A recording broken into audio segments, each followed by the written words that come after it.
by Lemony Snicket.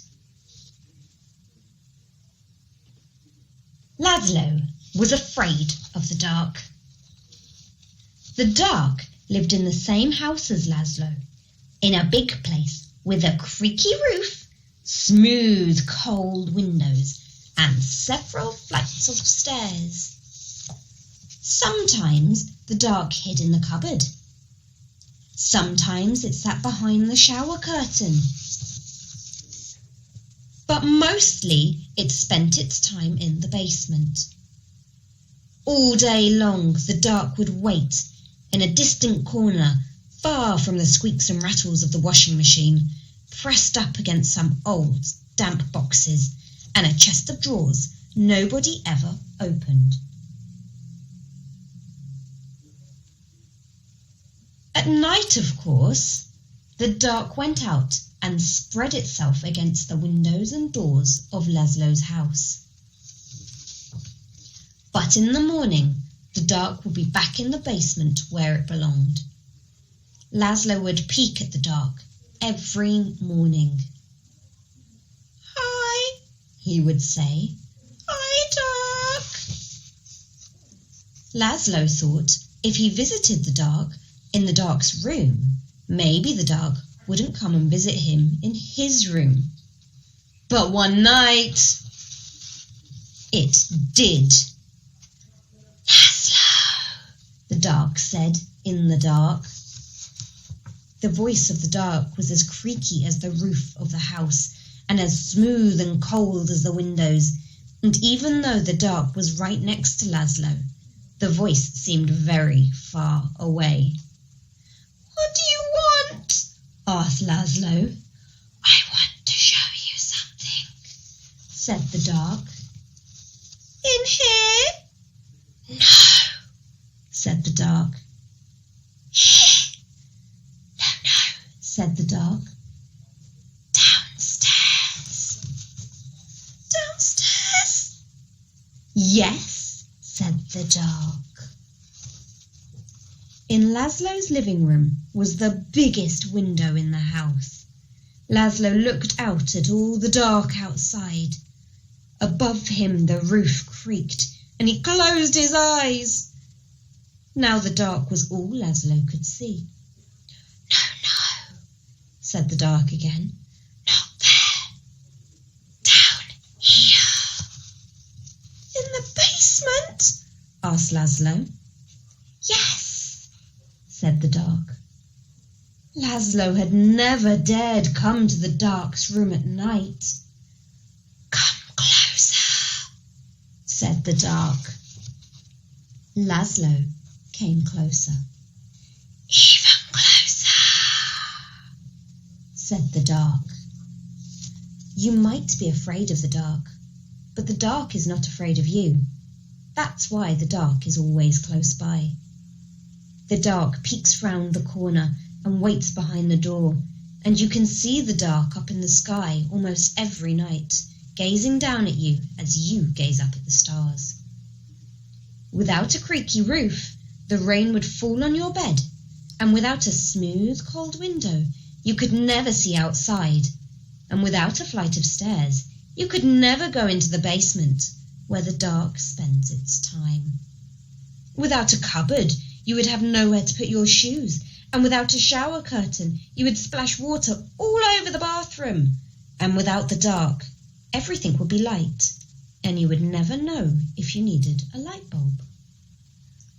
"Bottom drawer," said the dark. "What?" "Bottom drawer," said the dark.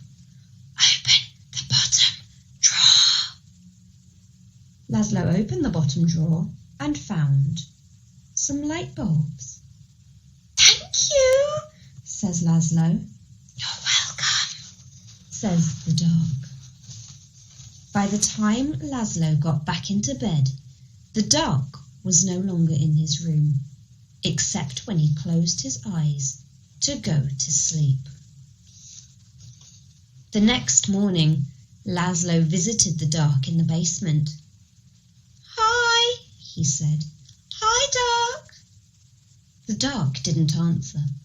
But the bottom drawer was still open, so it looked like something in the corner was smiling.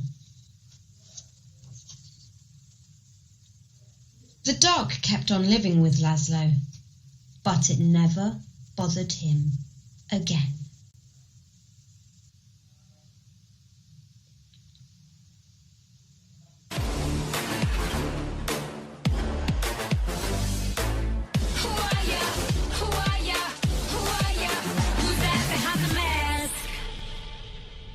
Hello children, today we're going to read a story.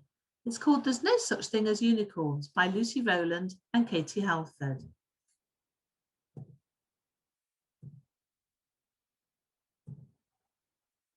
There's no such thing as unicorns, my brother said last night. Today I'll go exploring just to see if he is right.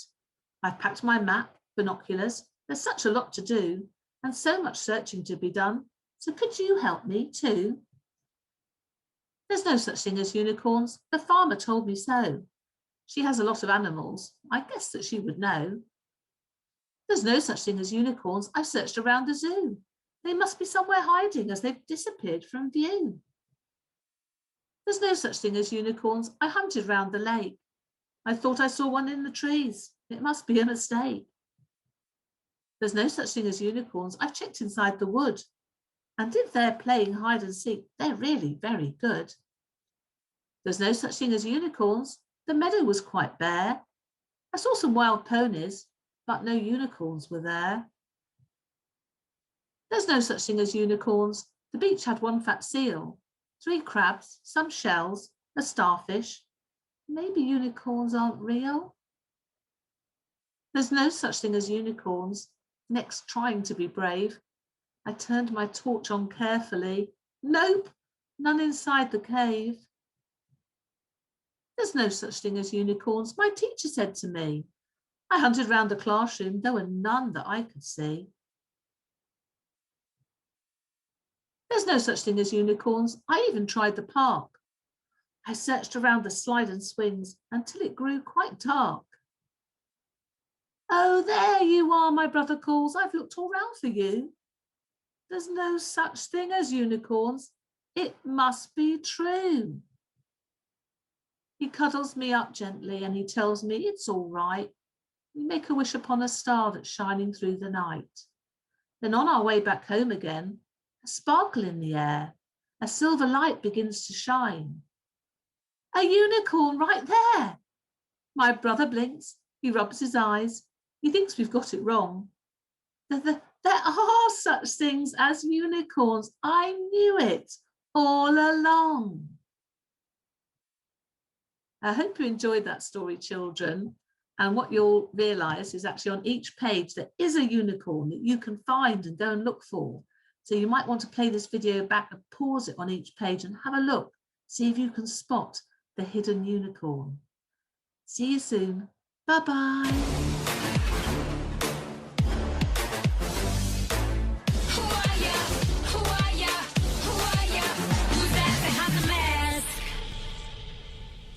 Assalamu alaikum, children. Hope you're all doing well. It's a dark night out there, isn't it? Yeah. Today, I'm going to be reading you the story, The Ants Panic. Now, some of you might already have heard the story. I want you to listen very carefully, because this is a very important story.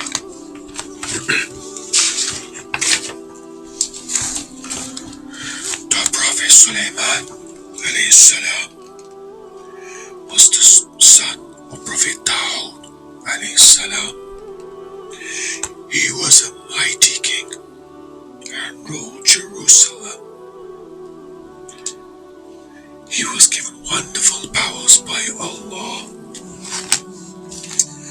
As a child, Sulaiman salam showed wisdom and intelligence. At a very young age, he surprised his father with his ideas about the rule of law.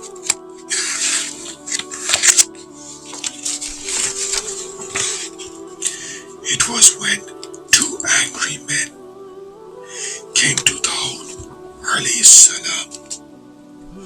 One of them said, I had a beautiful field full of crops. This man's sheep entered and destroyed my crops.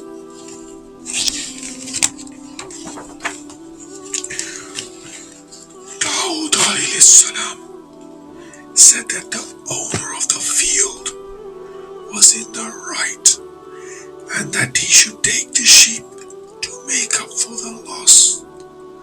But Sulaiman alayhi salam, who was a small boy,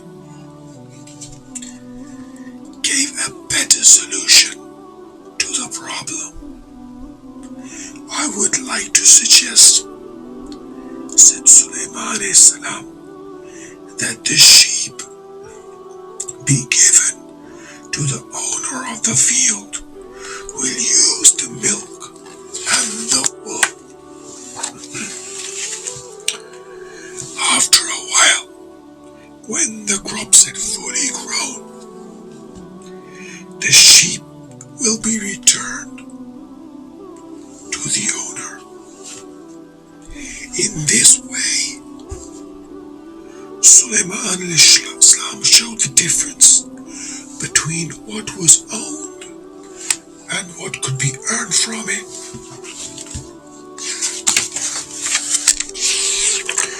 When Sulaiman alayhi salam grew up, he was blessed with prophethood and became the king too. Allah gave him special knowledge. He was able to understand the language of the birds.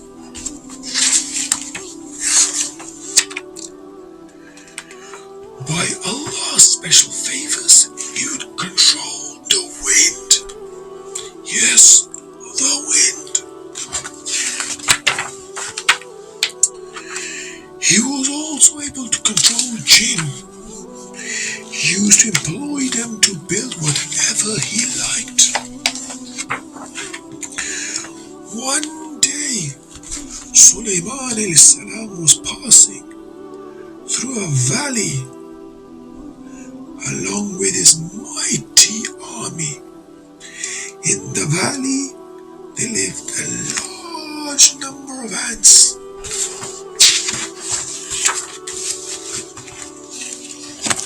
Seeing the huge army coming, one of the ants at once shouted, warning to its fellow ants, "Get into your homes!"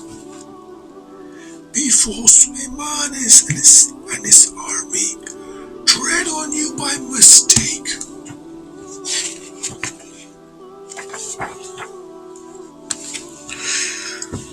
Sulaiman alayhi salam heard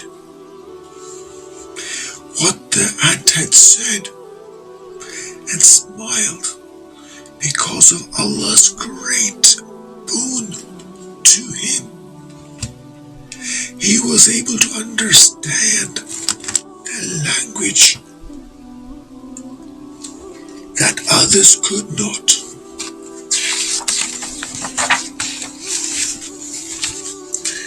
He was suddenly startled by the realization how merciful Allah had been to him.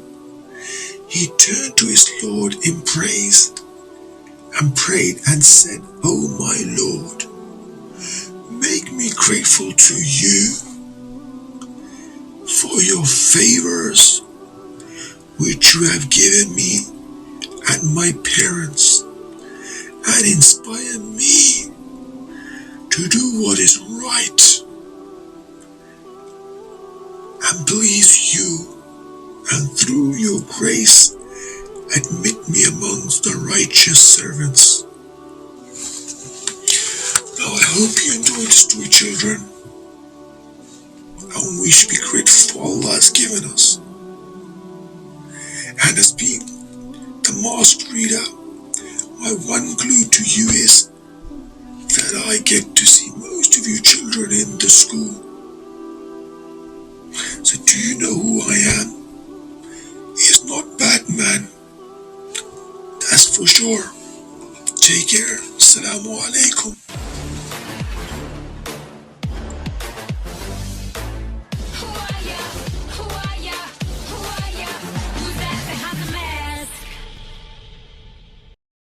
Everyone, and welcome to Story Time with the Masked Reader.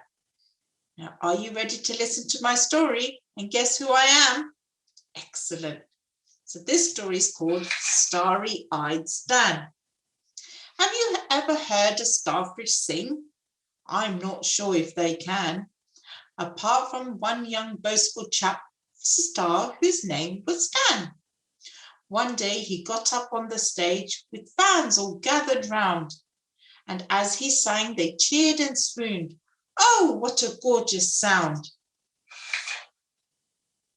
But the smell of all the creatures who assembled in one spot attracted quite a nasty crab whose name was Lancelot. He said, what have we here? A feast of fish galore. I'll eat my fill and then come back to munch on even more. Now, when the fish saw Lancelot, they all began to flee. But starfish find that tricky, so they tend to freeze, you see. Young Stan still hadn't noticed that his audience was gone. He was caught up in the moment, so he continued singing on. Then Lancelot approached him with a hungry-looking grin, but stopped and started shouting, oh, goodness gracious, what's that din? That tune was too lovely for grouchy crab to bear. You did it, all the starfish cried. You saved us with your flair. Hooray! Please teach us all to sing as well. We need a new defense. But Stan just laughed. You'll never learn my talents, too immense. The next day, Stan was singing to an audience of eels when his show was interrupted by some not too distant squeals. Eee! Ow! Then suddenly there came a noise, a click, and then a clack, and everybody knew that grumpy Lancelot was back.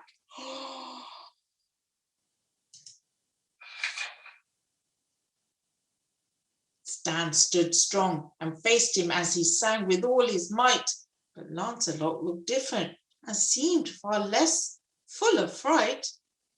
Just as Stan had lost all hope, he heard a little yelp. It was Jade, the tiny starfish, who just knew she had to help. Jade could hear her voice was wobbling as she struggled with the song, and she knew for it to work she needed more friends to sing along. She looked high and she looked low, behind the rocks and in the cave. She begged the other starfish to join in and be brave. Then one by one, each starfish stood until they formed a crowd, and the song began to grow as each one bellowed loud and proud. Vibrations moved the water and soon rocked the ocean bed, and the sound waves blew the ear defenders off the big crab's head. The crab just couldn't stand the noise, and so he ran away. Then the singing turned to cheers of yes, we did it! Yeah, hooray! Stan stood humbly on the stage to thank his tiny friend and all the other starfish who had helped him in the end. He promised to make up for all his selfishness he'd shown, as he knew that he could not defend old Lancelot alone. He told them all to meet him in the morning by the stage and to bring along their friends of any species, size or age. for Stan had formed a plan to keep the nasty crab away. With some music and some teamwork and the best friends of the bay. Yay! Can you see they're all singing there? Did you guess who I am? Now it's your turn. You need to go and vote and see which teacher has been reading you this story today. See you soon. Bye.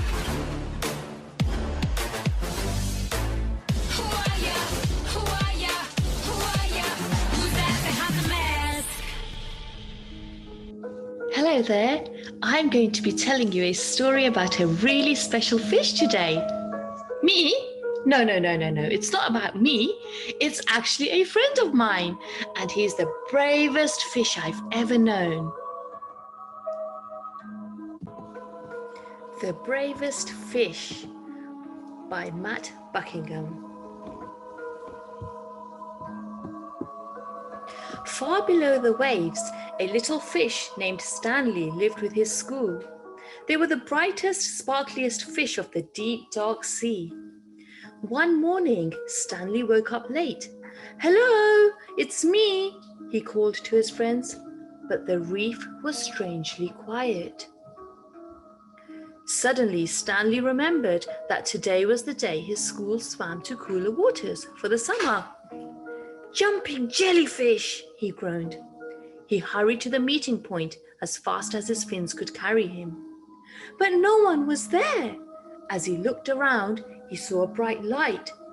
"Aha, they haven't gone far," he said, and he raced towards the glow. But it was only a lobster counting coins. "Go away, don't touch my treasure," the lobster growled, snapping his claws. "I'm looking for my friends," said Stanley. "Fish," the lobster grumbled. "Those others were in such a hurry to find someone, they upset my coins." "Others?" asked Stanley. "My friends?" "Join them then," snarled the lobster, and Stanley sped off. Ahead of him, Stanley saw a shimmer. He could just make out a bright, sparkly fish. One of his friends? "Hello, it's me," he called, swimming faster. Clonk! Stanley crashed headfirst into something hard. "Jumping jellyfish," he cried. It wasn't one of his friends at all, but his own reflection in a shiny pearl. Stanley rubbed his bumped nose, feeling a little dazed. He didn't notice the dark shape coming up behind him.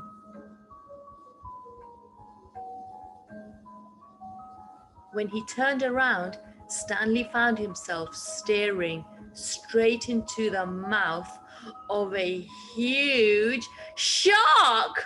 Oh my God! "Ah!" Stanley shrieked. Over coral and under reeds, he sped with the shark snapping at his tail. Finally, Stanley saw a small hole in the rock below. He dived down inside to just miss being gobbled up. Poor Stanley. Deep within the cave, Stanley shivered and shook. He felt sad and lonely. He was beginning to think he'd never see his friends again. "Well, I can't stay here forever," he said at last. Stanley poked his head out of the cave to see if the shark had left. "Jumping jellyfish," he squealed. The sea was a golden orange, glowing and glittering. It was the most wonderful sight he had ever seen, because there in front of him were his friends. "Hello, it's me," he called. "Stanley," his friends cheered. "Where have you been? We've been looking all over for you." And Stanley told them his adventures as they swam off in one bright, sparkly, happy school.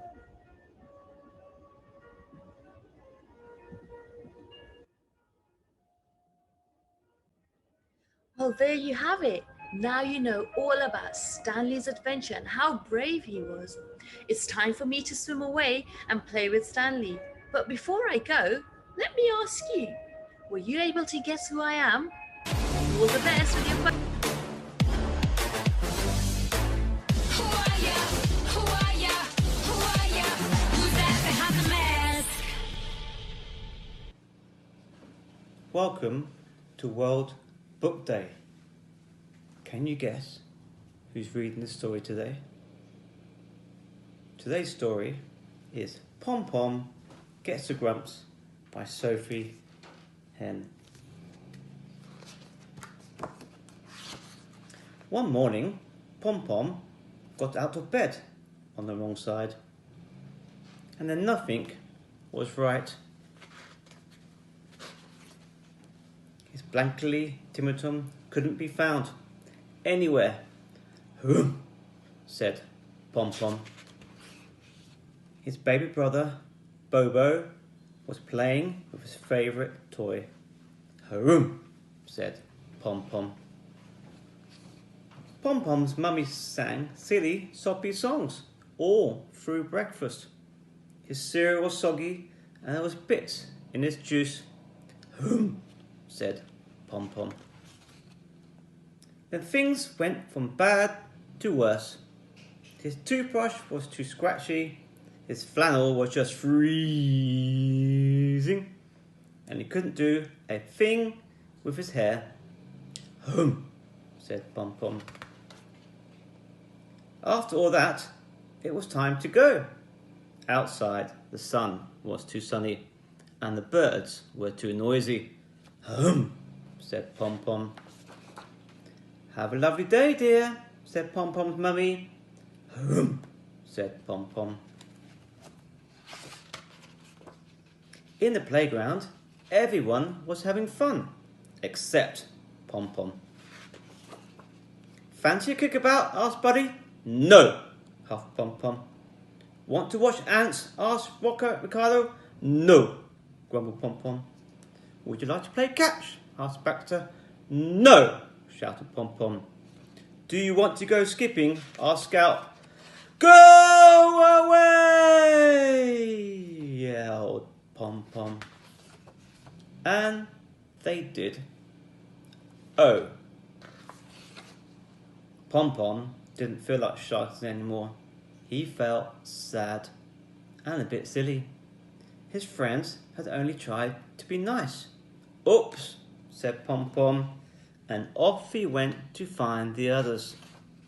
"Sorry, everyone," said Pom Pom. "That's okay," said everyone. "I know," said Baxter. "Let's play chase. I'll be chaser," said Buddy. "Yay!" said everyone. "Got you," said Buddy. "Hooray!" said Pom Pom. And that was the story of Pom Pom Gets the Grumps.